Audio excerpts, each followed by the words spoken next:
El deseado de todas las gentes, el capítulo 5, la dedicación. Este capítulo está basado en Lucas capítulo 2, versos 21 al 38.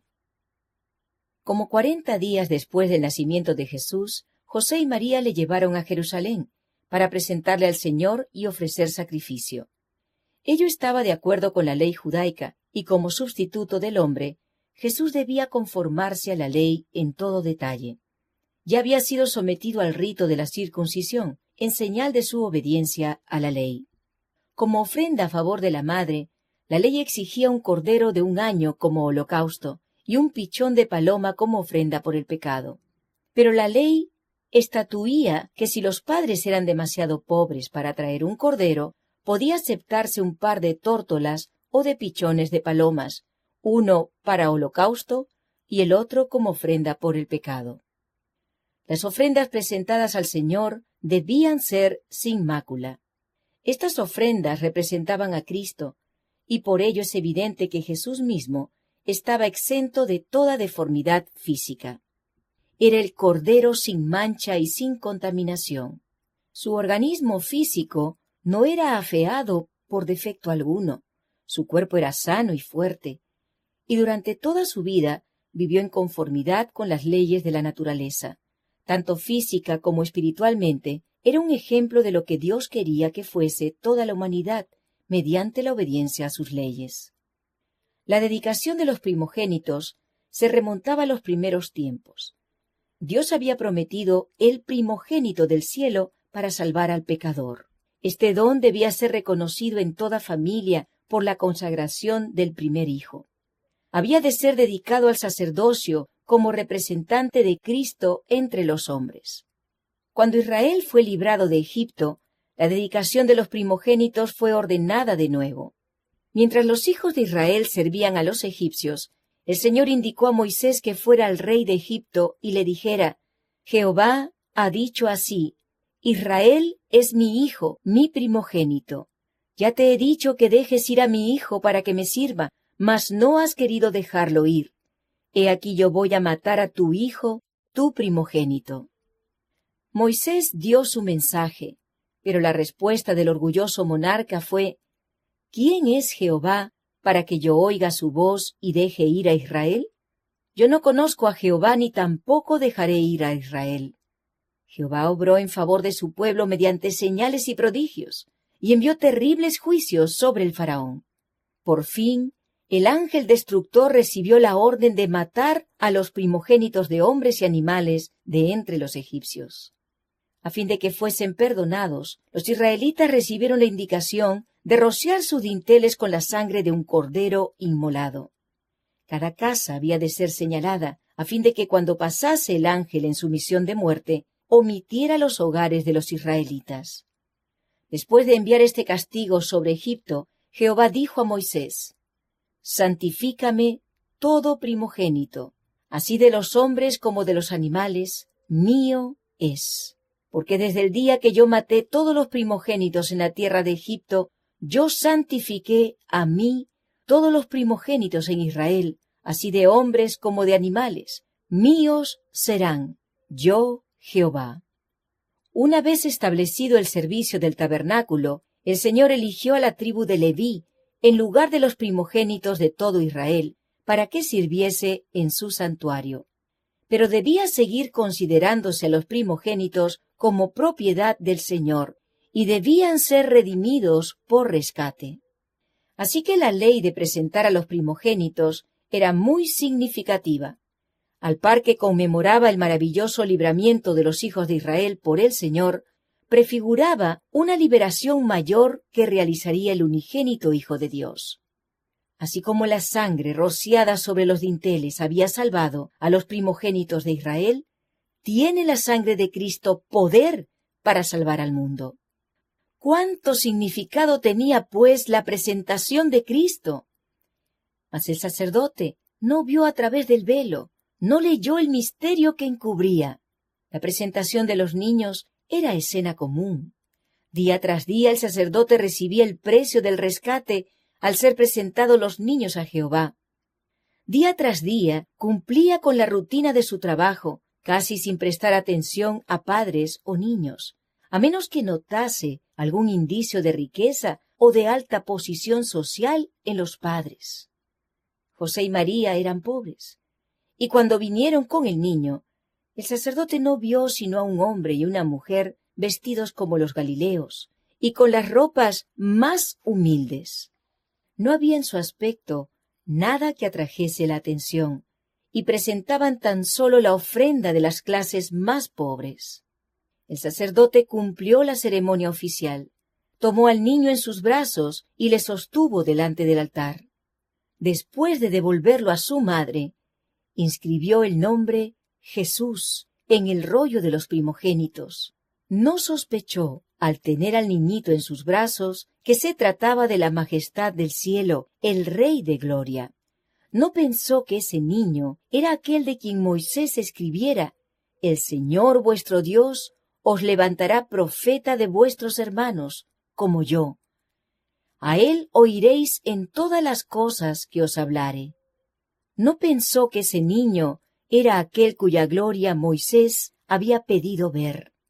Pero el que estaba en los brazos del sacerdote era mayor que Moisés. Y cuando dicho sacerdote registró el nombre del niño, registró el nombre del que era el fundamento de toda la economía judaica. Este nombre debía ser su sentencia de muerte, pues el sistema de sacrificios y ofrendas envejecía. El tipo había llegado casi a su prototipo, la sombra a su sustancia. La presencia visible de Dios se había apartado del santuario, mas en el niño de Belén estaba velada la gloria ante la cual los ángeles se postran. Este niño inconsciente era la simiente prometida, señalada por el primer altar erigido ante la puerta del Edén.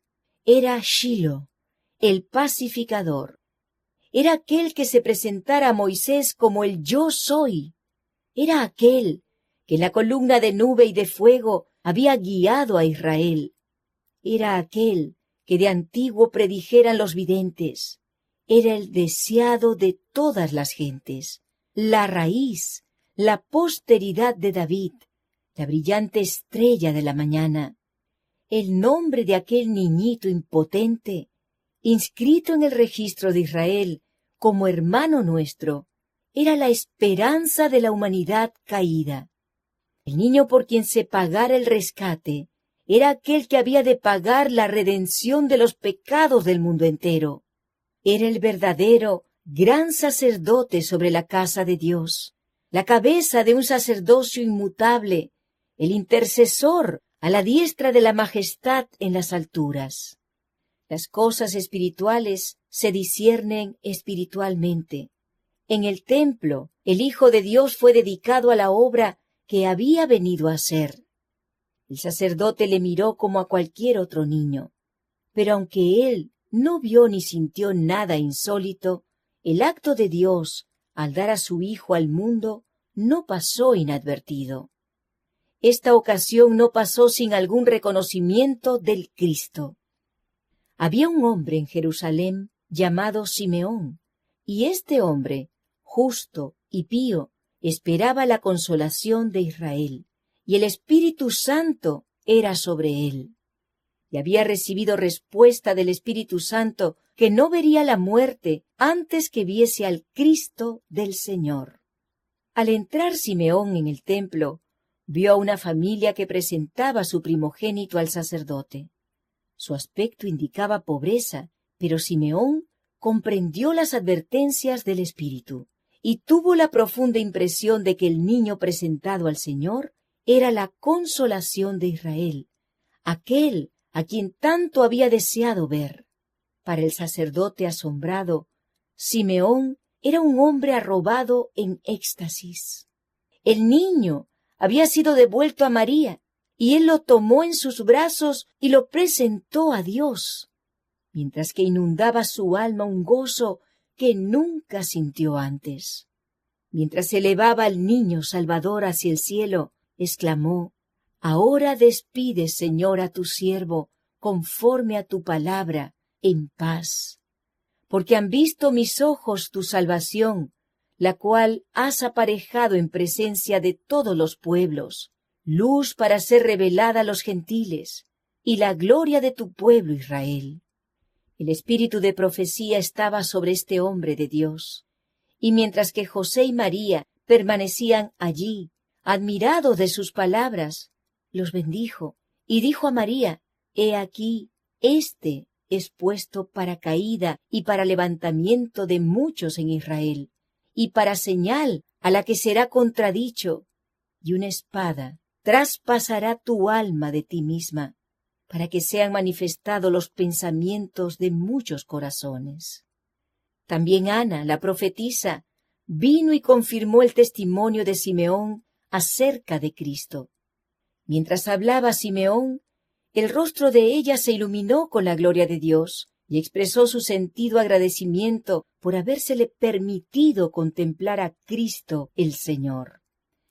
Estos humildes adoradores no habían estudiado las profecías en vano, pero los que ocupaban los puestos de gobernantes y sacerdotes en Israel, aunque habían tenido delante de sí los preciosos oráculos proféticos, no andaban en el camino del Señor, y sus ojos no estaban abiertos para contemplar la luz de la vida. Así sucede todavía. Pasan inadvertidos para los dirigentes religiosos y para los que adoran en la casa de Dios acontecimientos en los cuales se concentra la atención de todo el cielo. Los hombres reconocen a Cristo en la historia mientras se apartan del Cristo viviente, el Cristo que en su palabra invita a la abnegación, el que está en los pobres y dolientes que suplican ayuda, en la causa justa que entraña pobreza, trabajos y oprobio, no es recibido más ávidamente hoy que hace 1800 años. María reflexionó en la amplia y profunda profecía de Simeón, mientras miraba al niño que tenía en sus brazos y recordaba las palabras de los pastores de Belén. Rebosaba de gozo agradecido y alegre esperanza. Las palabras de Simeón le recordaban las declaraciones proféticas de Isaías. Saldrá una vara del tronco de Isaí, y un vástago retoñará de sus raíces. Y reposará sobre él el espíritu de Jehová, espíritu de sabiduría y de inteligencia, espíritu de consejo y de fortaleza, espíritu de conocimiento y de temor de Jehová. Y será la justicia cinto de sus lomos, y la fidelidad ceñidor de sus riñones. El pueblo que andaba en tinieblas vio gran luz. Los que moraban en tierra de sombra de muerte, luz resplandeció sobre ellos, porque un niño nos es nacido, hijo nos es dado, y el principado sobre su hombro, y llamaráse su nombre Admirable, Consejero, Dios fuerte, Padre eterno, Príncipe de paz. Sin embargo, María no entendía la misión de Cristo. En su profecía, Simeón lo había denominado luz que iba a ser revelada a los gentiles y gloria de Israel. Así también los ángeles habían anunciado el nacimiento de Cristo como nuevas de gozo para todos los pueblos. Dios estaba tratando de corregir el estrecho concepto de los judíos respecto de la obra del Mesías. Deseaba que le contemplasen no sólo como el libertador de Israel, sino como redentor del mundo. Pero debían transcurrir muchos años antes de que la madre de Jesús comprendiese la misión de él. María esperaba el reinado del Mesías en el trono de David, pero no veía el bautismo de sufrimiento por cuyo medio debía ganarlo. Simeón reveló el hecho de que el Mesías no iba a encontrar una senda expedita por el mundo. En las palabras dirigidas a María, una espada traspasará tu alma. Dios en su misericordia dio a conocer a la madre de Jesús la angustia que por él ya había empezado a sufrir. He aquí, había dicho Simeón, este es puesto para caída y para levantamiento de muchos en Israel, y para señal a la que será contradicho. Deben caer los que quieren volverse a levantar. Debemos caer sobre la roca y ser quebrantados, antes que podamos ser levantados en Cristo. El yo debe ser destronado, el orgullo debe ser humillado si queremos conocer la gloria del reino espiritual. Los judíos no querían aceptar la honra que se alcanza por la humillación. Por lo tanto, no quisieron recibir a su Redentor. Fue una señal contradicha para que sean manifestados los pensamientos de muchos corazones. A la luz de la vida del Salvador, el corazón de cada uno, aun desde el Creador hasta el príncipe de las tinieblas, será revelado. Satanás presentaba a Dios como un ser egoísta y opresor, que lo pedía todo y no daba nada, que exigía el servicio de sus criaturas para su propia gloria, sin hacer ningún sacrificio para su bien.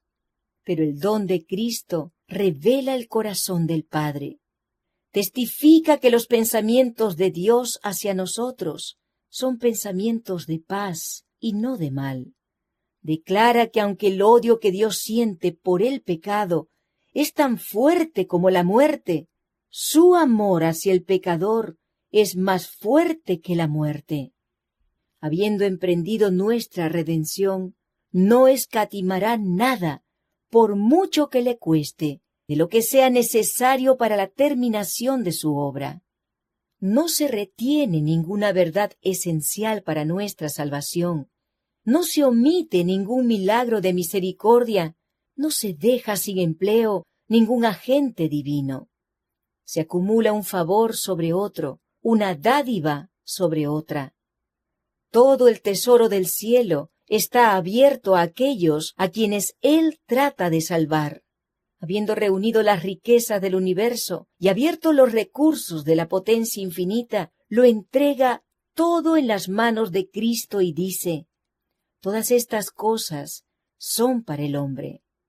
Úsalas para convencerlo de que no hay mayor amor que el mío en la tierra o en el cielo. Amándome hallará su mayor felicidad. En la cruz del Calvario, el amor y el egoísmo se encontraron frente a frente. Allí fue hecha su manifestación culminante. Cristo había vivido tan solo para consolar y bendecir, y al darle muerte, Satanás manifestó la perversidad de su odio contra Dios. Hizo evidente que el propósito verdadero de su rebelión era destronar a Dios y destruir a aquel por quien el amor de Dios se manifestaba. Por la vida y la muerte de Cristo, los pensamientos de los hombres son puestos en evidencia. Desde el pesebre hasta la cruz, la vida de Jesús fue una vocación de entrega de sí mismo y de participación en los sufrimientos. Reveló los propósitos de los hombres. Jesús vino con la verdad del cielo, y todos los que escucharon la voz del Espíritu Santo fueron atraídos a él. Los que se adoraban a sí mismos pertenecían al reino de Satanás. En su actitud hacia Cristo, todos iban a demostrar en qué lado estaban, y así cada uno pronuncia juicio sobre sí mismo. En el día del juicio final, cada alma perdida comprenderá la naturaleza de su propio rechazamiento de la verdad. Se presentará la cruz, y toda mente que fue cegada por la transgresión verá su verdadero significado. Ante la visión del Calvario, con su víctima misteriosa, los pecadores quedarán condenados. Toda excusa mentirosa quedará anulada. La apostasía humana aparecerá en su odioso carácter. Los hombres verán lo que fue su elección. Toda cuestión de verdad y error en la larga controversia quedará entonces aclarada. A juicio del universo, Dios quedará libre de toda culpa por la existencia o continuación del mal. Se demostrará que los decretos divinos no son accesorios al pecado. No había defecto en el gobierno de Dios, ni causa de desafecto. Cuando los pensamientos de todos los corazones sean revelados, tanto los leales como los rebeldes se unirán para declarar: justos y verdaderos son tus caminos, Rey de los santos. ¿Quién no te temerá, oh Señor, y engrandecerá tu nombre? Porque tus juicios son manifestados.